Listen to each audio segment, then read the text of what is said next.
Hello?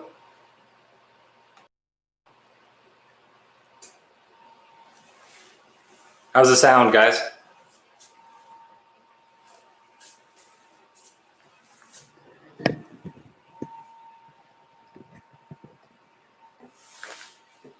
Fantastic. No glitchy on the camera. Very good.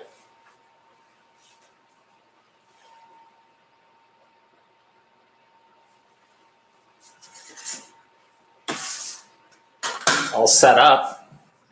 Probably gonna end up doing 2 pizzas here. We'll flip live at 5 minutes too. But gonna do Roman style, just with manchego cheese, a little bit of 2 types of mozzarella. I've got the Galati and I got a little bit of bocconcini I found. I'm gonna do a little bit of grated Parmesan on at the end. I'd love to find my little mini grater. I don't know where that was.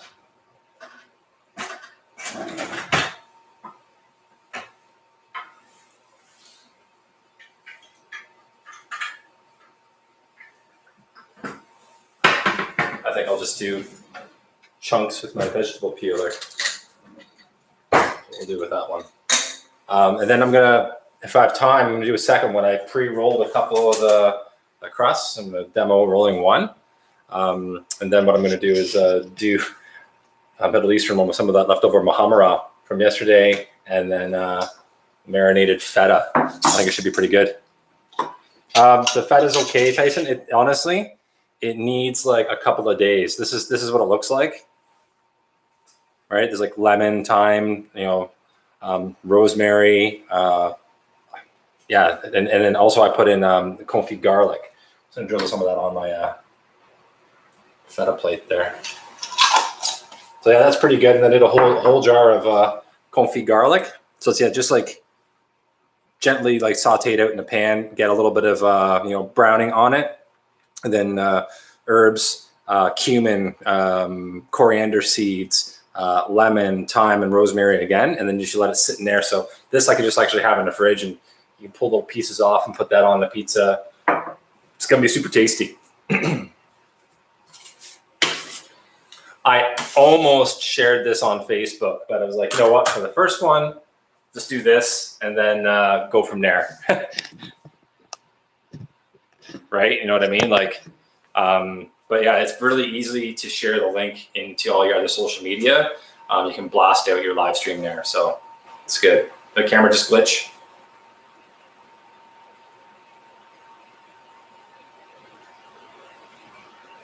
That was just me. Okay, so I'm gonna post the link now. See, yeah, no, the camera's glitching. See that?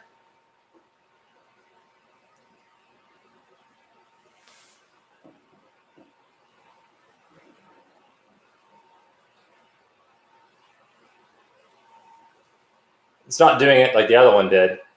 Anyways, I'm gonna open up the link now in the dojo, so we should get some other people in the room.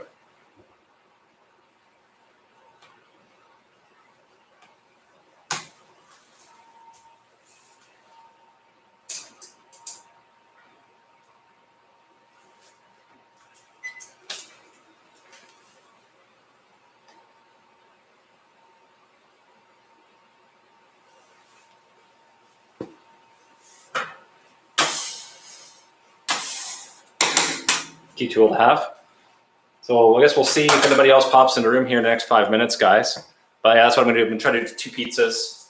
I'm gonna talk about oven temperature, timing, importance of that, flipping back and forth between broil and bake. Like right now I have the oven on broil just to kind of get that stone superheated, which is gonna be key for this recipe here. And I might just talk a little bit about ingredients. I really haven't planned anything. I'm just gonna kind of go for it. So see what happens. Talk at people. Should I go put my glasses on?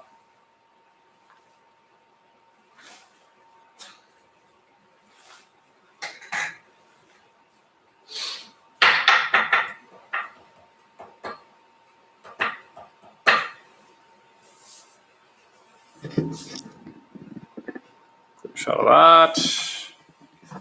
Go over there.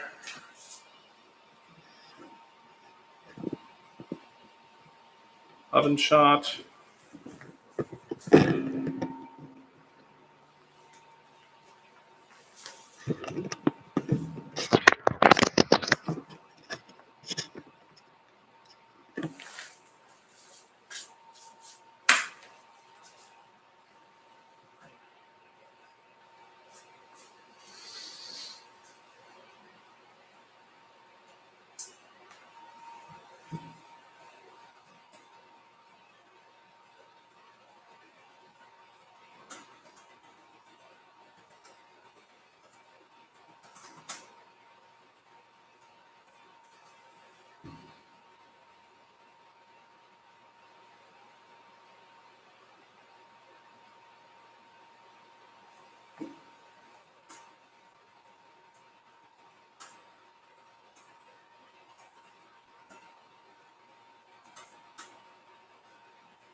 Well, I see an icon in the top left of the screen. Oh, it looks like a fourth person just joined. Yes.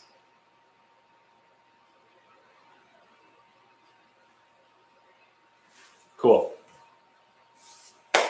All right, 3 minutes to go time.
One minute till go time.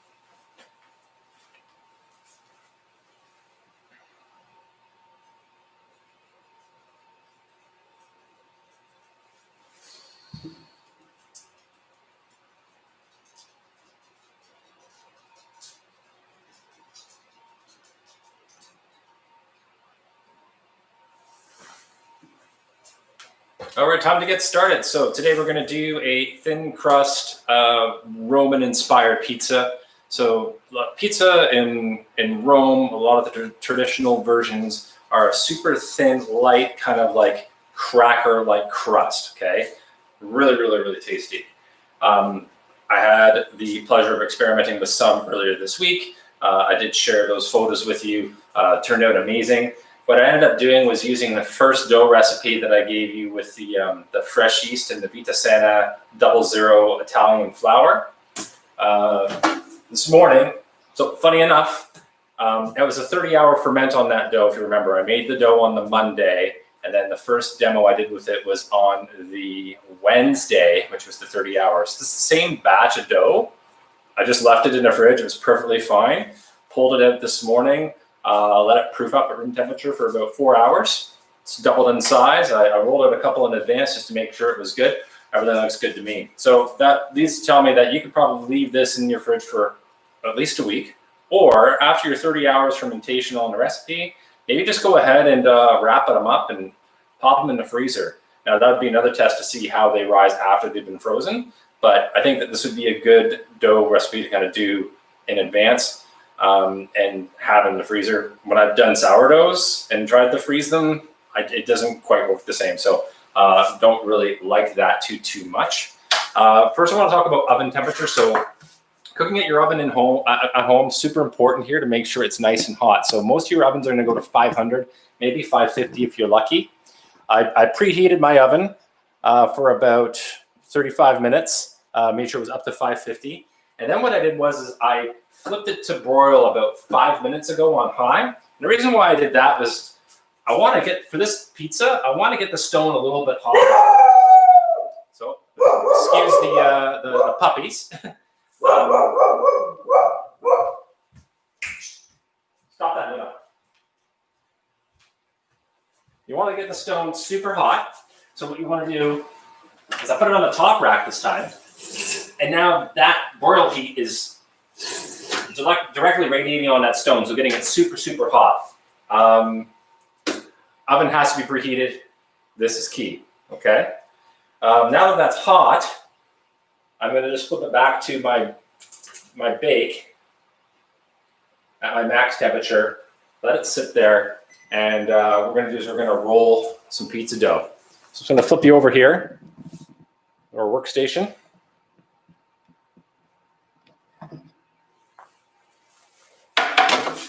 Go ahead and grab our dough off the tray here. I just lightly grease the tray with a little bit of olive oil so it doesn't stick, okay? I've got a little bit of a semola flour, or you can use semolina.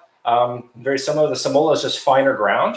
I like using this for building my pizzas because I find it burns and dusts off the pizza really nicely, and it helps create a barrier so that it doesn't stick to your peel when you're building your pizza. And we'll talk about that again in a second here, okay? A little bit of flour on the top and the bottom. And grab my rolling pin. It's very light and very airy, this dough, okay?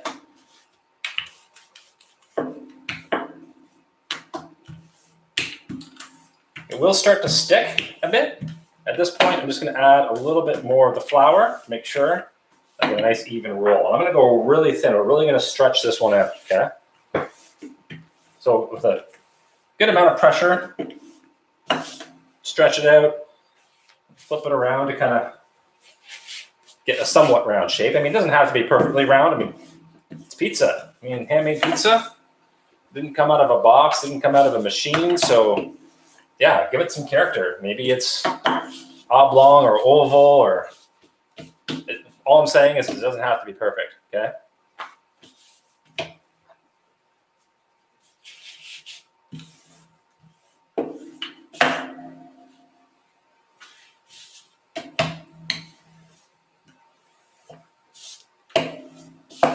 All right, that's about as big as I'm gonna go for my peel.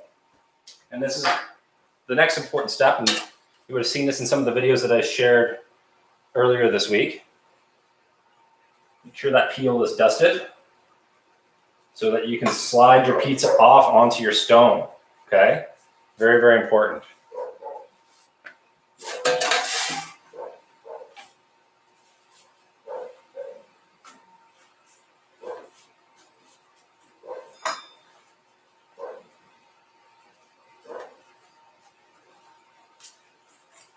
So the first pizza we're going to make is just kind of a traditional Roman style. I'm going to add some different ingredients to it. I'm just using kind of what I have around the house. I'm going to start with a little bit of olive oil. Okay, it's a little drizzle.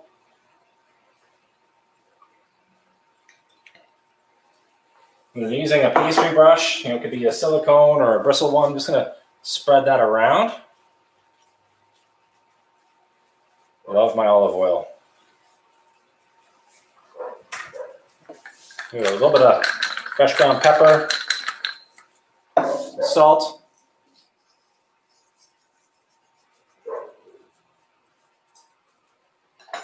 Just pure San Marzano tomato puree.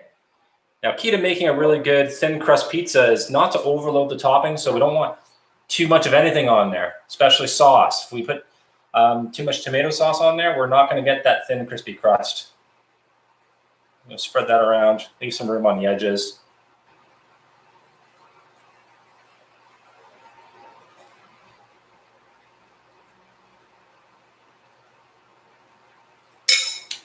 I'll see if I can get you in closer here.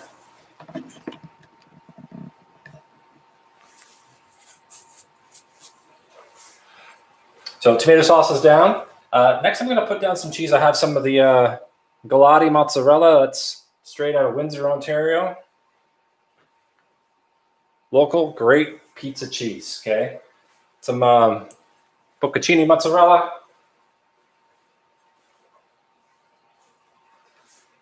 A little bit of, you guessed it, maitake mushroom again. Just a really light coating.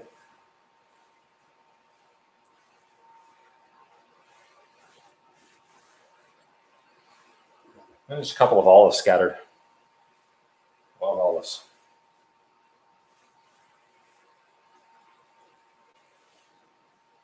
Nice and salty.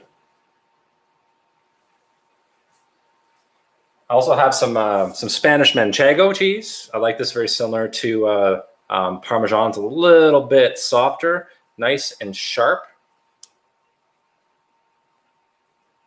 So rip off a couple of pieces. And the rind, I like the flavor of the rind on this, so I actually like leaving it on.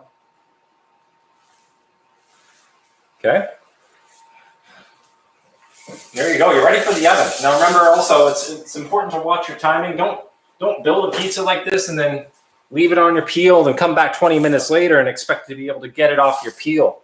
The dough will actually absorb some of that flour on the bottom. You're going to have problems sliding it off, okay? So I'm just going to pan you over to the oven here.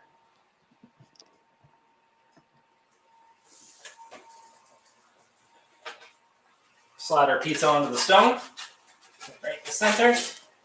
Shut the door. I'm going to set a timer for 4 minutes, and then we're going to check it, okay?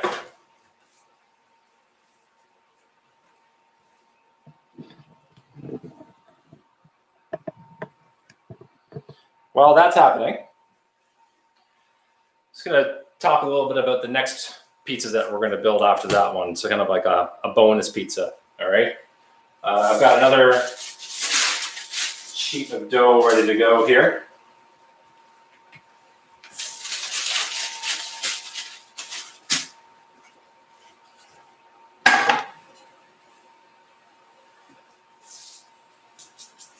Just going to pan you down to the workstation. I've got a second wooden peel here, but this one doesn't work quite as well with sliding things off and on in the oven. I'd really prefer using my metal peel.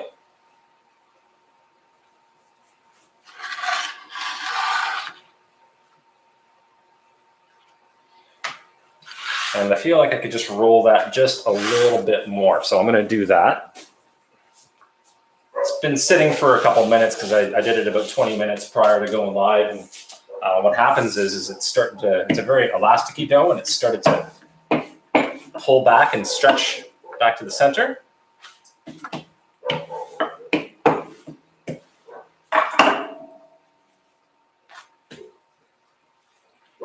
that on the peel.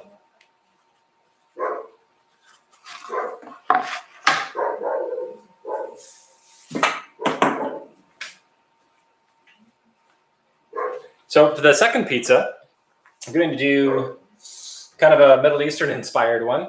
Yesterday I shared a Persian flatbread version of this using something called muhammara.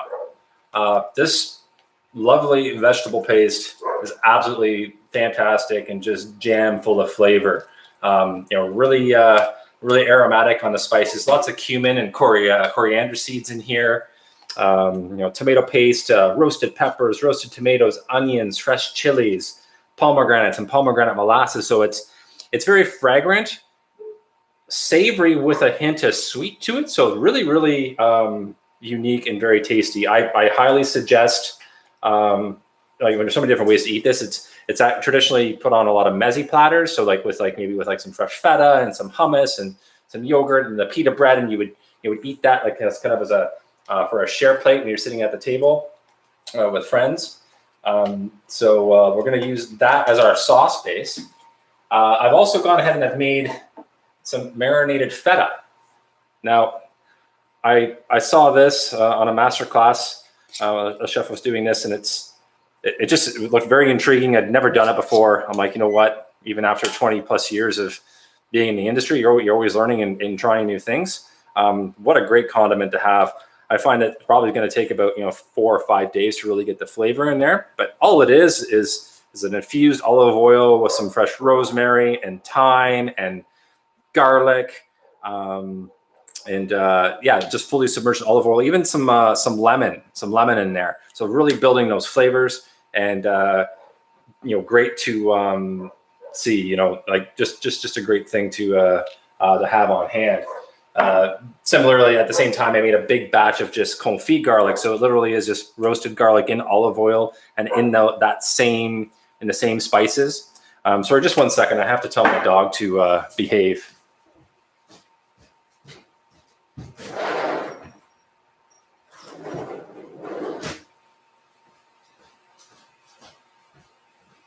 Go figure. They're quiet all day until you go live, and then there you go. Oh, right. So there's our timer. So I'm just going to fly over here. We're going to check out our pizza.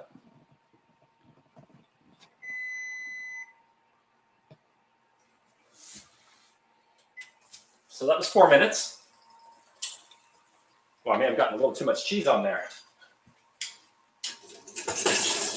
You can see you get this nice crispy crust around the outside, looking at the bottom, not burnt on the bottom, so that's great. Okay. I'm going to give it another 2 to 3 minutes. You can see that was pretty quick. That was only 4 minutes, right?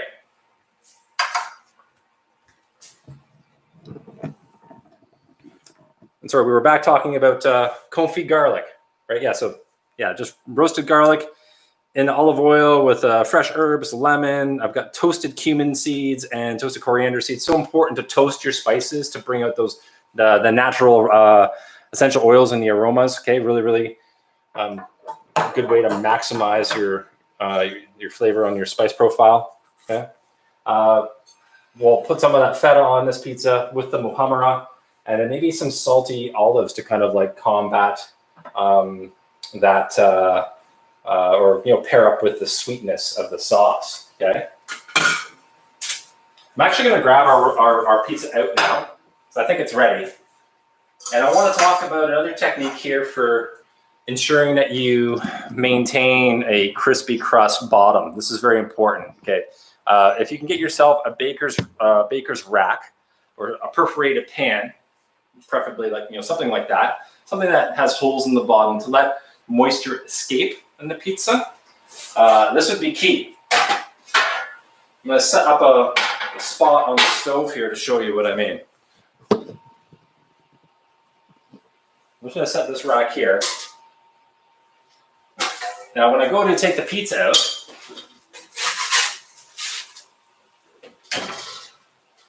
there we go.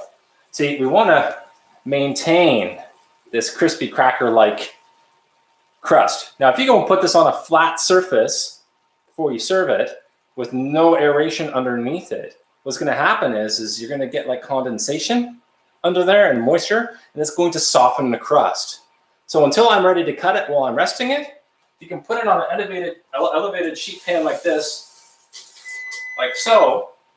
That'll ensure that as it's kind of just slightly cooling before you cut it, that you are good to go. And you don't lose all that crispiness that you just did all this extra work to reach, right? Okay. Let's build the second pizza and fire that in. I'm going to flip my oven back to broil just for a minute, just to make sure that stone is superheated again. We're doing that. Let's start with olive oil again, just a bit.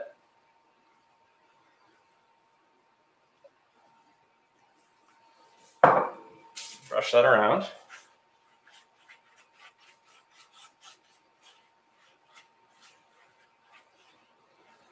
I'm also going to change peels just because personal preference. I really do. I feel more confident in my metal peel than I do this wooden peel for this.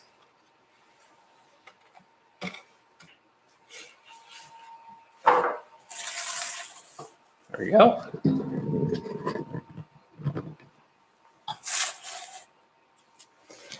And take a couple spoons of the Mohamara. Now, same principle with this. I don't want to have too much of anything on the pizza. The overloaded pizza is just going to mean that it won't stay crispy.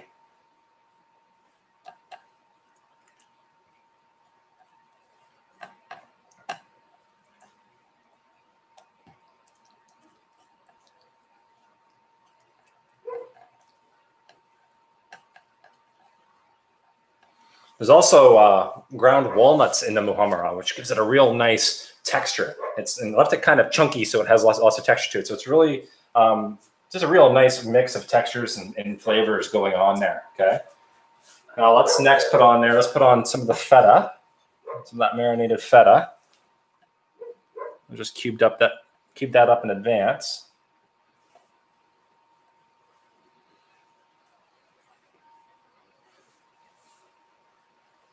And some olives.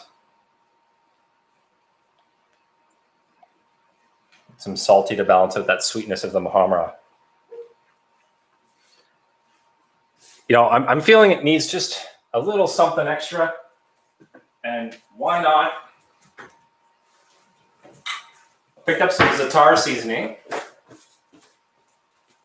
I was out grabbing my Persian flatbread the other day, so I'm going to add a little bit of that. Za'atar is like a Middle Eastern version of thyme with, but it's more than just that. It's very herbaceous, very fragrant, has toasted sesame seeds in it. It also has sumac in it, which has real citrusy notes.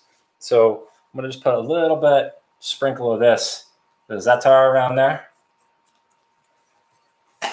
Oh, I can instantly smell it's very like, you know, kind of like essence of oregano and thyme. Okay, let's fire this one. Flip the oven back to bake mode at my max temp, 550.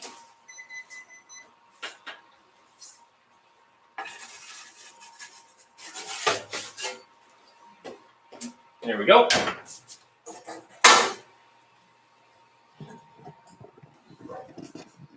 And then let's finish and cut our Roman style pizza while we're waiting for that one to finish. I'm just using my peel, bring this back over here. I like to use the pizza cutter on there. If you have one, if you don't, that's okay. Just use a knife. Just make sure you don't use like a knife that's like, you know, close to your heart, because you'll just dull it on there. All right. We'll go ahead and finish with a little bit of fresh basil.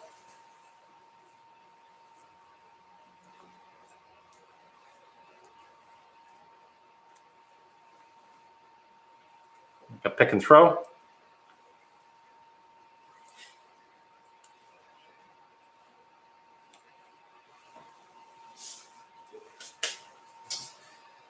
And then some fresh Parmesan Reggiano. You can grate this if you wanted to.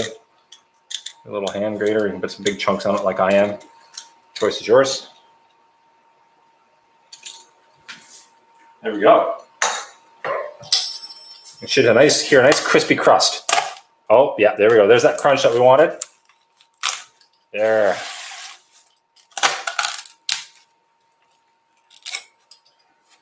Excellent.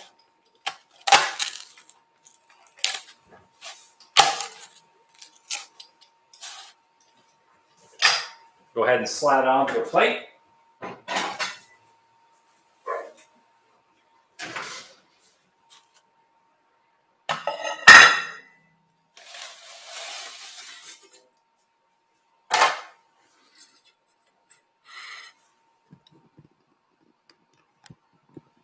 Lovely. thin crust Roman style pizza using one of the pizza doughs that we shared with you this week. I'm just going to have a peek at our other pizza behind us. I forgot to set the timer, so I guess I'm going to be going off of the visual. Remember, timers are great, but nothing beats actually just kind of looking at the product as you're working with it and making those decisions on the fly. You know, not every recipe is going to work out exactly the way that it's laid out for you. You want to be able to control the situation. Let's take a look at this one, see how it's doing.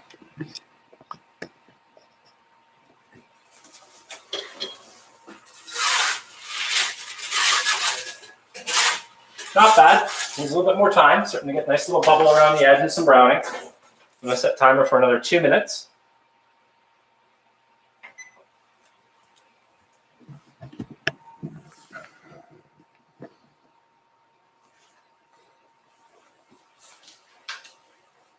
And then we can talk about whatever you want to talk about. If anybody has any questions, you know, about the process, we could start there. I've been eating pizza all week, you know, since we've been featuring pizza on the channel. I've definitely had my share of carbohydrates this week. As tasty as this is, or tasty looking as this is, I don't know if I can do it, but I think I'll figure out a way, for sure. Almost, we got about 45 seconds to take out the Middle Eastern style pizza. And I think to finish that one, I'm going to put just some of this confit garlic on there. So I'm going to grab some of this out of the jar.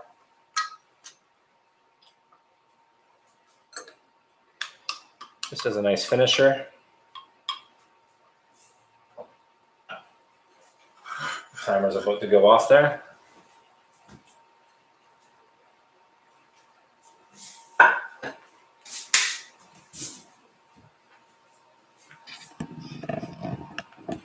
So remember, when you're making pizza at home, lots of different variations, lots of different recipes to try. Have fun with it, make it your own.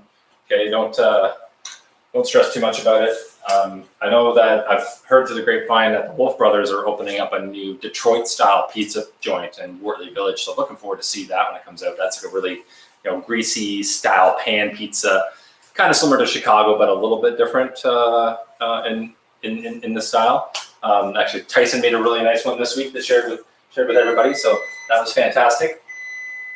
Okay, timer's gone off there. Oh, that one went from 0 to 60. So maybe slightly overdone on the one edge for my liking on this side, but still definitely doable. You know, same principle as the other one. Don't forget you can use the baker's rack to help keep your crust nice and crispy. Okay.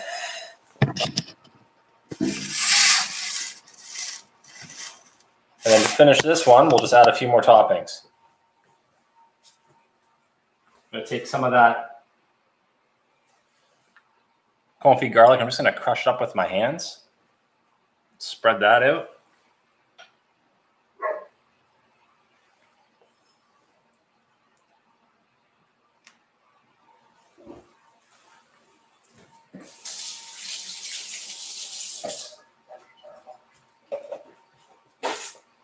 I'm going to drizzle some of the olive oil from that jar.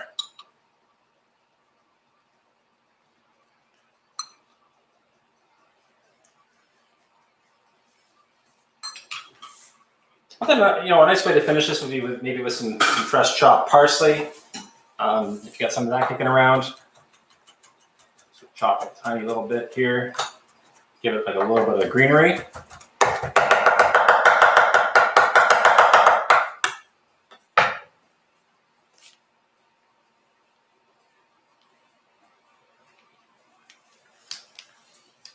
There you go. That's the Middle Eastern style thin crust pizza with the muhammara and marinated feta cheese, olives, Okay, looks very tasty indeed. So we made 2 beautiful thin crust pizzas. Don't forget, with your oven, make sure you clean your stone, properly. You want to get the, I kind of let it burn off a little bit. You'll see I have little bits of flour on there. I'll let it burn off. I'll turn on my fan, and that way I'm not, smoking out the house. And then literally you can just dust it off with like maybe a kitchen brush or something. It's a really good way to keep your stone, clean. No need to be taking those stones and putting them in the sink and adding water and soaps and things like that. You want to keep it dry, and the heat, kill anything on there. If you absolutely have to get at it with a sponge and some water, you can go ahead and do that. But honestly, it's not that necessary. So yeah, if you have any questions about any of the pizzas that we made this week, please reach out to myself or anybody else on the team. Happy to answer your questions, and looking forward to seeing you next week.